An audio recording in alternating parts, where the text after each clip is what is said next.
each of you will have to decide. Yeah, here's the part where you will have to choose one of these 5 options, which applies best to you. The first one, I have completed my education and training within the past 12 months. And that's pretty straightforward. The reason why these are so important is because you will then have to determine which documents you'll be submitting. So if you've completed your education and training more than 5 years ago, the documents from your school, like your classroom syllabuses or syllabi, whatever it's called, will not be your primary documents. So yes, if you've completed within the past year, you'll choose the first one, and as you type up your mapping tool, you will be submitting your syllabus from classes. The second option is I am completing my education and training program, and one or more of the following applies to me. I'm in my final semester. A lot of the people I went to school with, they applied while they were still in their final semester. Generally, if you're in the final semester, you've most likely completed 90% of the program. Option number 3 is I have completed the clinical experience requirements. So you've completed 400. It's possible that you're only halfway through your program, but you've completed perhaps 450 direct client contact hours. It's possible. Let's say someone who did like 2 placements, they could probably rack up 450 hours, if they went full time. So that's option number 3.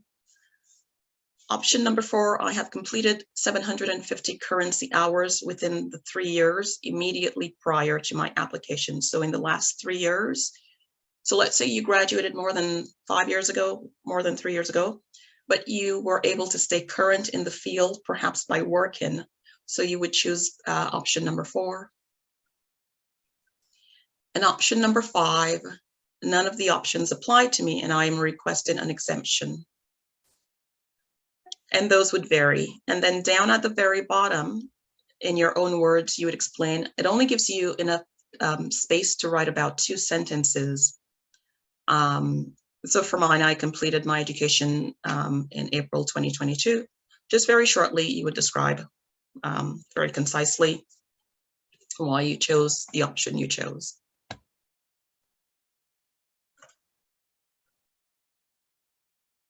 Any questions about currency, this one?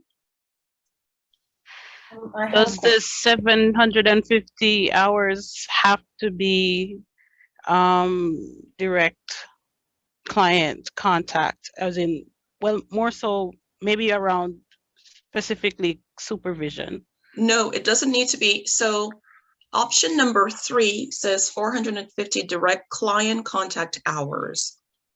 Option number 4 says 750 currency hours, and currency is a broad term. Let me actually go to, So for example, while I'm not working in a clinical setting, my job requires that I do counseling, not right. Psychotherapy. And I work within the context of a team. They're not psychotherapists. The supervisor technically are not psychotherapists, but I can account for the hours. So because of the nature of the job. Yeah, sorry, my internet is quite slow. So currency is actually a broad term, and what it refers to is you remaining current in the field of psychotherapy. It could be through educational training, so courses you're taking. It could be through teaching. Let's say you're teaching in the field. You're managing, you're in a job where in a mental health setting. Anything in a mental health setting would count as currency. Let me just go directly to their page. So if you talked about how managing kind of counts as currency hours. Yeah. So does this have to be something which is paid, or can it be a voluntary position as well?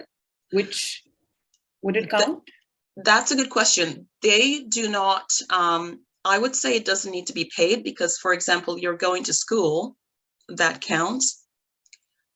They do not specify whether or not it's paid work or unpaid work. So,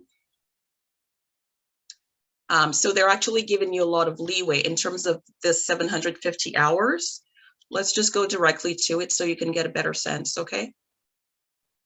I apologize. I think my internet's just really slow today, or just doing its own thing. Like I'm clicking on this, but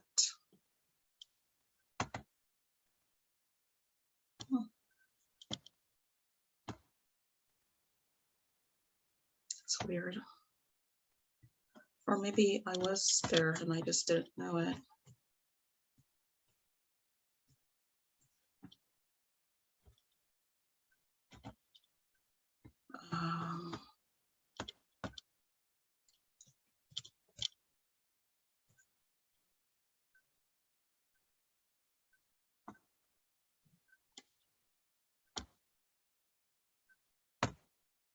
So you can follow this link. I don't know why it's not going to it.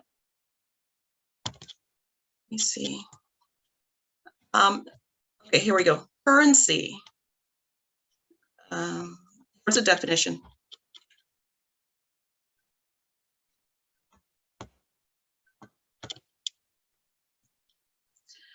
So it gives you a list of different things which count for currency.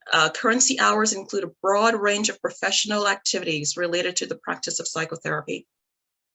So yes, direct client work, record keeping.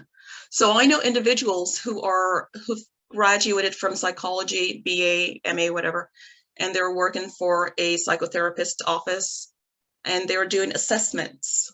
They're doing record keeping. They're entering notes into the computer. Professional development would be educational programs that you're taking, continued professional development.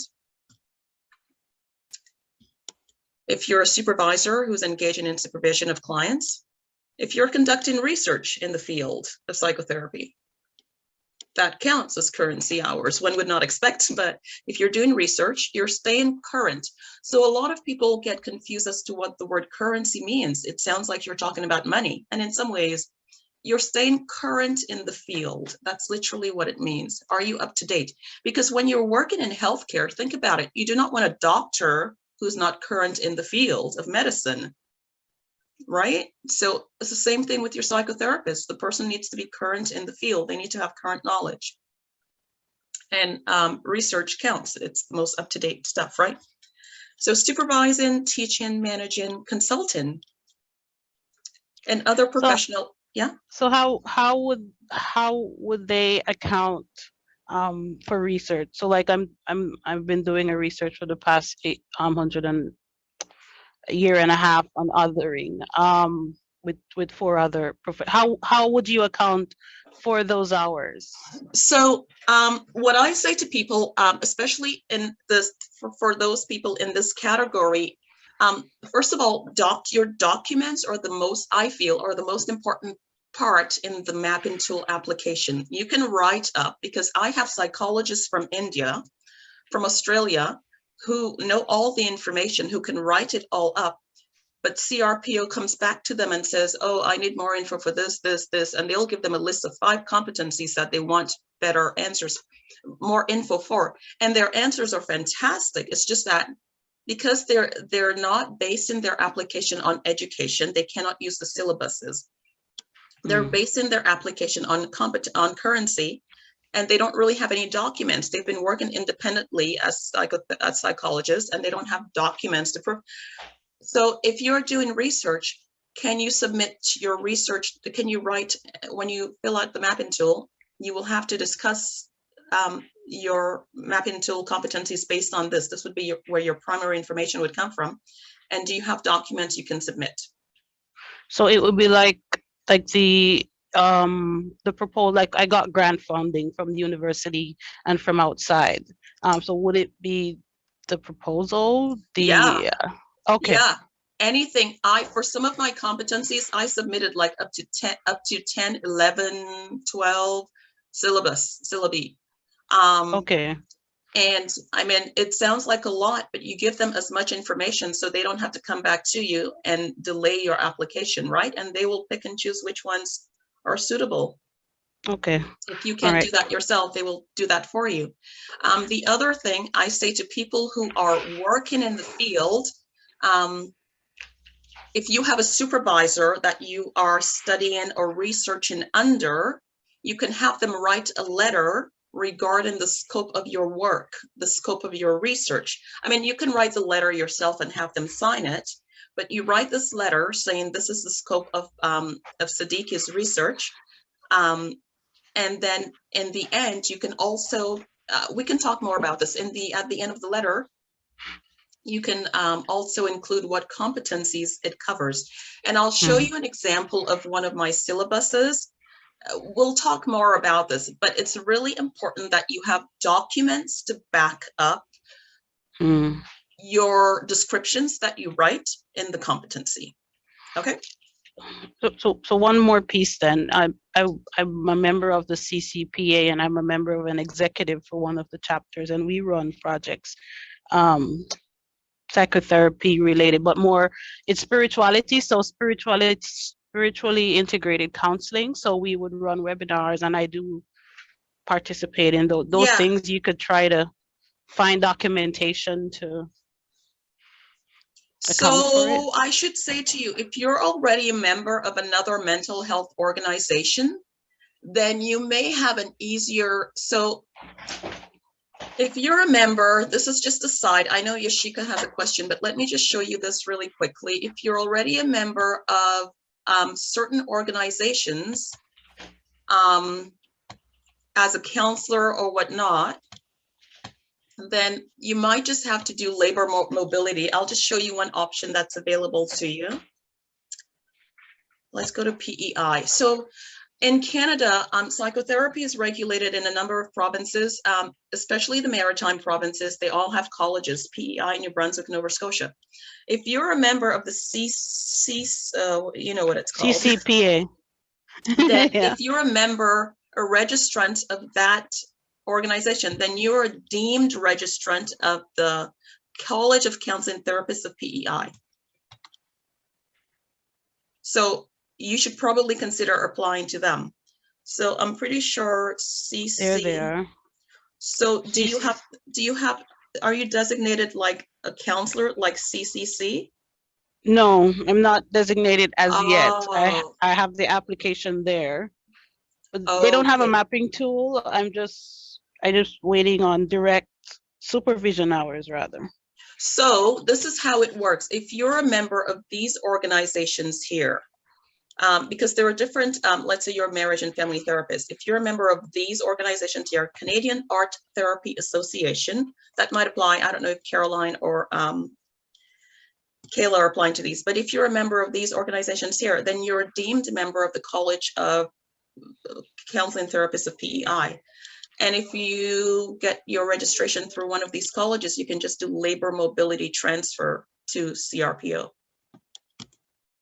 But that's an aside. Yashika, did you have a question? Yes, I had two questions.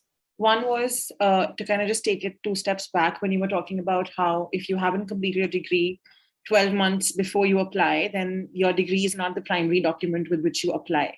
Yeah. So does that mean we don't have to get our degrees evaluated by WES if it's not the primary document? I think it still has, oh, that's a good question. I think it still has to get evaluated because they need to tell you what it's equivalent to in Canadian education. I'm pretty sure it still needs to get evaluated. Do you know Astha by chance? Astha? Okay, I'll maybe get you her contact information, but she would be, she's applying from India. She's applying to CRPO and to CPO as well. And she's already got an approval from CPO, but she would know best, but I'm pretty sure she got her evaluations done. All right, and I just have one more question, which is that, I mean, since I am from India, all these currency hours are obviously not organizations that anybody in Canada would know about, whether it's the place I work at or the place that I trained at. So what is the validity like of these organizations? Like, do we have to prove how valid it is in some sense, or will they accept it? Yeah, no, you have to get documents. You cannot, you have to, they will accept the document, but you have to get like some sort of a letter. You need to get some sort of document. Yeah, that's fine. But I don't have to prove that the organization is in good standing, in the sense that, I guess what I'm trying to say is that if you have a master's from an Indian university, for example, it's equivalent to an undergrad, 4 years bachelor's in Canada. So there is a sort of mismatch in how valid education from third world countries is considered as. So that's my concern. Would that affect my application in some way? Or is it okay for me to say I worked in this place in India and I researched here or whatever? So in terms of your actual master's degree, they would need to be evaluated through West, right? But you're talking about the... So I have, like I said, I have 2 masters. The one from London is evaluated as a master's. I've already got it done because I got it done for my PR. Okay. But the one from India is equivalent to an undergrad. My worry is that would the fact that the organizations I've worked at are not international organizations, they're very much Indian, would that affect the credibility in any sense when they're judging my application? It wouldn't affect the credibility of it because they have lots of international applicants. It wouldn't affect the credibility of it. If anything, they might ask you to have the one that's not evaluated get evaluated, but it doesn't affect the credibility of it. Okay, all right. Yeah, and this is the thing, if they have any questions as to the credibility of it, like in terms of education, they will ask you to have it evaluated. In terms of work, like in terms of education, they'll ask you to have it evaluated. Does that answer the question? Yes, it does. It does. Thank you. Okay, you're welcome. Good question. Also, hi, it's Care. Hi, Care. Hi. Thank you for this. I'm wondering about getting a letter from my supervisor. The situation I'm in since I graduated last fall is that I've been seeing clients in private practice as an expressive arts therapist, but being clear that I'm not practicing the controlled active psychotherapy because I'm not registered yet. And I have a supervisor who is a registered psychotherapist with the CRPO. And I'm wondering if you think a letter from her would be useful at all. I was sort of thinking that any work that I had done since I graduated was like just going to be invisible on my CRPO application because I'm doing the rest of psychotherapy, but not the controlled act. And that's what the CRPO seems to be most interested in. So I would definitely suggest getting a letter. So I'm working as a counselor, and even though this was not the main route that I took for my application, you do include it. And as we watch the rest of the video, I will show you where they talk about what is important and what is not. Well, thank you. Okay. But what I would suggest to you is to have your supervisor write you a letter, and then let me just have a look at, show you what one of my class syllabuses look like, and to give you a better idea of what I would suggest.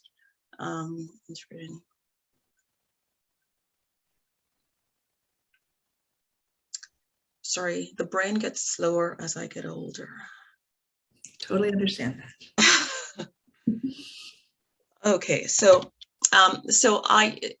most of the courses I did, the professors would state whether or not the course, like what competencies the course covered. And I really like what this professor did in here. What I would suggest that you have your supervisor write the letter. And you know, when you see a job posted, a job posting, it often describes the scope of practice of the job. Mm-hmm. The scope of work. So literally, if you have one of those for your job, you can just insert that into the letter, just so you know there's less work for you to do. And so in our syllabuses, the professor would insert one of the CRPO competency charts, and she would check off which competencies this course covers, and then in the right-hand column, she would say how it covers this. So if you're working for an organization, for example, I work for a nonprofit in mental health. When you write the letter, it's coming from a very professional company. You write the letter, you do it on their letterhead, you include the scope of work, and then you insert one of these in here, and you would say, you would check off which competencies it covers, and you would describe in the right-hand column exactly how your work covers this competency. And then you had that signed as by your supervisor as though it was coming from the organization. There you go. And I mean, if the schools are doing it, why not your workplaces? And you do it because it's on letterhead, it's signed off, it's going to be your official document. It's going to cover, I think, a little bit more authority than just you saying that your job covers all these things. I'm in private practice, so I don't have an organization, but my supervisor happens to be one of the faculty members at the school that I went to, so I could talk to her. Awesome. Like she can't write it from the school, but our school already did this competency chart. Right. I could get a letter from her if I sort of did this work for her and see if she would write that letter and sign it just as a supervisor. Yeah. Like it didn't occur to me that any of this work would count. That's absolutely. It does. Okay. Thank you. And you said she's an RP. Yeah. Yeah, she is. Yeah. Awesome. That's all you need. Scope of work and your chart, CRPO chart. And that would be, I think, a very good document to include in there. Okay. Thank you. You're welcome. Any other questions? Let's get back to this video clip down here. So, and also I think, Siddiqui, if you're, I don't know, I noticed your email said REV and I thought, oh, is she a reverend? I am. Okay, so excellent. So psychospiritual therapy is one of the therapy modalities recognized by CRPO. And if you are in practice, if you are working for a church, because a lot of pastors provide counseling, which CRPO recognizes actually as psychotherapy in certain ways. So you can actually do the same thing that I suggested to Caroline, where you can describe your work and you can write the scope of practice of your work and include a CRPO competency chart and just check off which ones your work as a reference covers, as a reverend covers. Okay, fine. Yeah. What's that? Okay. I mean, I would you want to be sure you submit as much document as possible so they don't have to come back to you, because delays, I mean, I know people who've been waiting months and years. Actually, I've heard of people waiting over a year to get their stuff processed. Mine got processed in 2 weeks. So I would like to think that if you submit as much as documentation as possible, it's just going to be very quick and easy for them. And it would be work current to the last 12 months or no more than 3 years? No, if you're going, because you graduated more than 12 months ago, yours would have to include everything you're doing in the past 3 years. So very possibly you can cover 750 hours over the last 3 years, either through your work or through your work as a reverend. Okay. Yeah, and we can talk further about it, it should cover the last 3 years. So that's currency. And let me